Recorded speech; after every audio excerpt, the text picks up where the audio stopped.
আমার সন্তান আমি মারবো নাকি আদর করব, নাকি দিনরাত খাইতে দিব না, নাকি খাইতে দিব, সেটা একান্তই আমার ব্যাপার।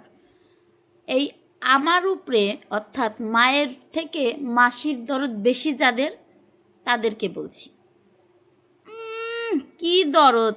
পারলে একটা সন্তান জন্ম দিয়ে তারে যত্ন করো। রাস্তাঘাটে কত পোলাপান পড়ে আছে, তারে যত্ন করো। বর্তমান ফেসবুক ইউটিউবে যেইখানেই যাও, কিরিমাপার মেয়েকে নিয়ে যেভাবে মানে টানা হাঁটানি করতেছে, তার বলার মতো না। এটা অন্যায় হচ্ছে। একটা মায়ের থেকে কখনোই অন্য কেউ তার সন্তানকে বেশি ভালোবাসতে পারে না। আমার সন্তান আমি মারি কাটি যা মন চাই তাই করি, তাতে অন্য মানুষের কি? এত দরদ, রাস্তাঘাটে কত পোলাপান পড়ে রয়েছে, তাদেরকে নিয়ে আপ্যায়ন করো, সেবা যত্ন করো, তাদেরকে ভালোভাবে পড়াশোনা করাও। তা না, একটা মায়ের কাছ থেকে তার সন্তানকে নিয়ে গেলাম, কত বড় হয়ে গেছি, বাবা রে বাবা, মায়ের থেকে মাসির দরদ বেশি।